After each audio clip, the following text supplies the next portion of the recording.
at first I was wondering, okay, why are so many people interested in Imelda Marcos? And I was like, okay, maybe it's just because she's a big political figure from recent Philippine history. But then I realized her son is running for president. So yeah, people are going to be interested in what I have to say about Imelda Marcos because a lot of people know that she is very involved in his political career and in his run for presidency. She may not be the driving force, she may not be the mastermind behind it because of course, you know, he's his own person, but at the same time, she's important. I mean, like that's it. Like she's just still very important. She's important to history. She's important to the people. She's important because of the things that she has done for the country and done for the people. And she's also important because of the things that she has done to the people, for better or for worse.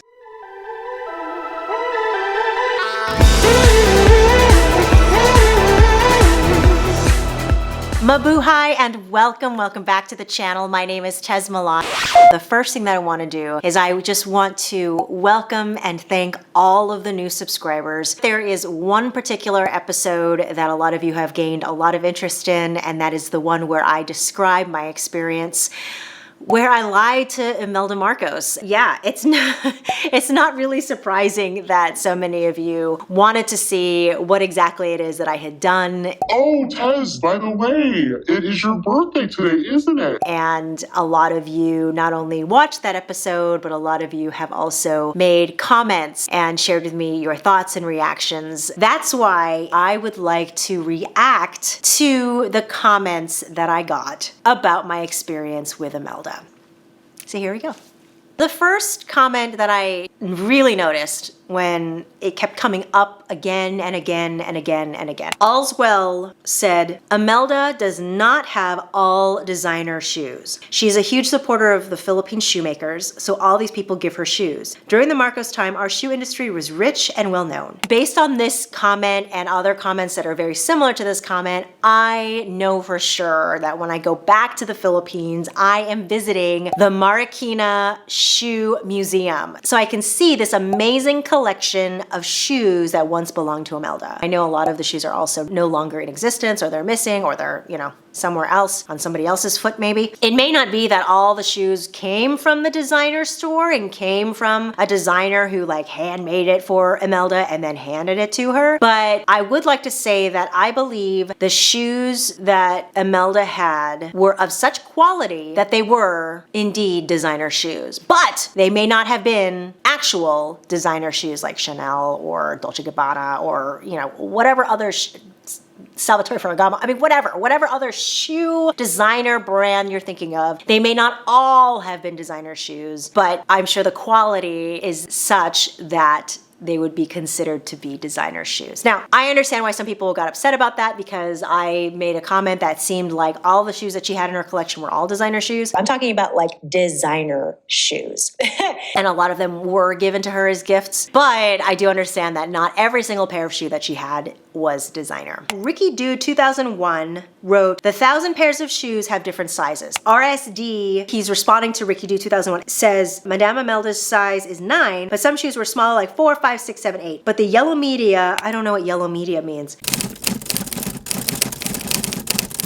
But the yellow media didn't report this, so people will be blinded and continue to believe that these 3,000 pairs of shoes were really hers, but were actually samples from Marikina. So I guess she just got a lot of samples, and maybe that's why she had so many shoes. So it wasn't even like she was hoarding them and like putting them all on her feet. She just had them in her collection because she was helping to promote them. So I guess she would just bring all of these pairs of shoes that were not the right size with her around the world so that she could promote the shoemakers of Marikina. I guess that's what RSD is saying. I have also reached out to a good friend of mine who is in the Philippines, and I asked her if she has anybody at the Marikina Shoe Museum that I could speak to directly so that I can learn exactly what her shoe collection is about from somebody who is an authority in terms of the types of shoes that she has in her collection. So if anybody knows of anybody who is either at the shoe museum or somebody who made shoes for Imelda or helped with her shoe collection, if anybody has connections to somebody who I could speak to about that, please leave it in the comment section down below. I would very much like to speak with somebody about her shoe collection so that I can learn the facts. Here's a really interesting comment that I got.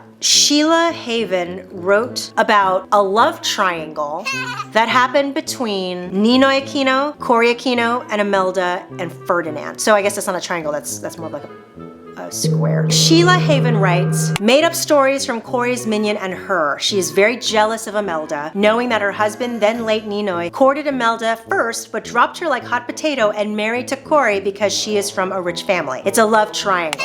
Okay, I guess the triangle is between Imelda, Cory, and Ninoy. It's really fascinating. There was some sort of like love triangle. Like, why would Ninoy drop Imelda? Oh, I guess they're saying that Imelda's family wasn't rich enough for him, so he dropped her and then decided to go with Cory because her family had more money. I mean, really? I don't know. I recently learned about this in a class about Philippine culture. Tsismis is basically rumors and gossip. Oh my gosh, did you hear about our cousin down the road, that this is what's happening with her and his husband? If you know about this story, please let me know in the comments below. But like, I've never heard in any history book that there was some sort of weird love triangle, a mahal triangle between Imelda, Cory, and Ninoy Aquino. When I saw that, I was like, what? And I asked my dad, and he's just like, yeah, no, that's probably just all rumors, and you know, somebody just needed a good story or something. But if it is true and you've got factual information about this love triangle, I would love to know more about it. So bring it on. Bring on the Tsismis and let me know. Violetta Ducog says, everything that Imelda used then were Filipino made. She wanted to help every industry to flourish. It was the time where the barong from the Philippines became known too. She would always wear the Maria Clara dress with the big sleeves on the side. And I've seen pictures of her with Ferdinand, and he wore the barong Tagalog. So yeah, I could see how those traditional clothes would become very popular and very well known because they were meeting a lot of dignitaries. Then there are other like really positive comments that are really nice and that I actually really appreciate. Lynn Mendoza writes, Imelda's really beautiful both in the outside and the inside. Most Filipinos really love her. We're just silent about it. Only the envious people around are trying to destroy her. The truth is she had contributed a lot of good things to our country. I'd be very happy if you would learn more about it. Thank you. I would love to learn more about it too. When I go back to the Philippines, I'd love to see hospitals and places that Imelda had created and supported. And I would love to see how it's helping the Filipino people. I read also in some of these comments that one of the clinics that she had helped to fund really helped out in the pandemic. I mean, I think that that's incredible, and I would really like to see that. Trice Jiha wrote, those people who hated her are just jealous or misunderstood her. A lot of people are commenting that the dark history that follows the Marcos family is out of jealousy. People are saying that there is a lot the Marcos family has done for the Filipino people. It just makes me wonder, why is there still so much abject poverty? And I know you can't solve poverty with one administration. I know it takes all the administrations that follow to uphold or to make better things that have been happening that are causing a nation to not progress the way that it should. But there's just a weird dichotomy that I see as an outsider, not being able to talk directly to anybody who's in politics, but like, it just makes me wonder, like, if there was so much good, why is the Philippines still so held back? Larry Valencia wrote, America was part of the black propaganda against Marcos, and so was Imelda. She was a gem for us Filipinos, and don't tell us she was convicted because she was not. It's kind of like a bit of a jab, considering that I'm American, and that Larry is saying that America is part of the black propaganda against the Marcos family.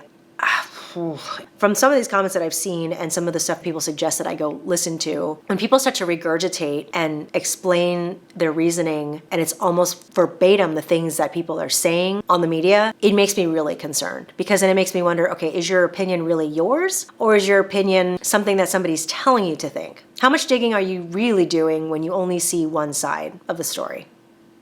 That's just what that makes me think about. Tessie Chin wrote this interesting comment. I have experienced meeting Imelda at 168 Divisoria in Manila. And I asked what this was, and I guess it was like a big shopping mall. I tracked her down. I wanted to invite her to my mom's 85th birthday, which I think is just the sweetest thing. My mother's one of her blue or gold ladies during her time as a first lady. I remember hearing about these ladies. These ladies, they're sort of like ladies in waiting. They're gals or women or ladies who would accompany Imelda wherever she went and sort of just help her out.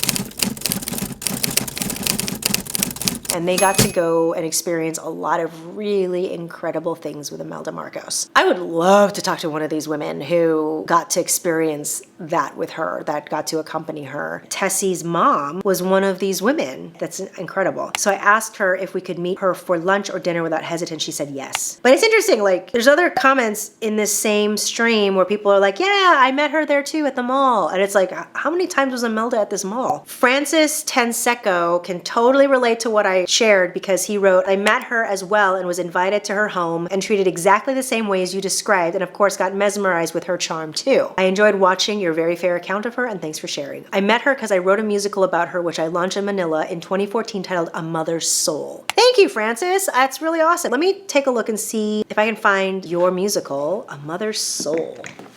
Let's go check this out. Mother's Soul musical. So on Facebook, it says a musical about Imelda Marcos of the Philippines, The Road to Vindication, her mothering role. Thank you, Francis. This is kind of neat. Social Snaps wrote, I don't believe in rainbows and unicorns, but she still made a significant mark of the country's history. You're very tactful and I appreciate your content. I did try my best to be very fair in regards to sharing what it is that I learned about her and what I experienced of her, because either I don't say anything at all or I try to just say it like it is. So I hope it came across as that. Yes, technically I can't say you lied. It was random and you can't put your host into an awkward situation. It was definitely an awkward situation and one that I don't hope to repeat. Thank you, Social Snaps, for understanding. I really appreciate that. Okay, Jan Powell wrote in all caps. So essentially she's like screaming at me in comment form. Are you happy fooling our first lady? Don't lie, because she always tells the truth. How sad that you are like that kind of person to our first lady. You are smart, Aleck. I can understand why a lot of people may be upset that I got into a situation with Imelda where I was not completely truthful to her. I also had somebody who suggested that I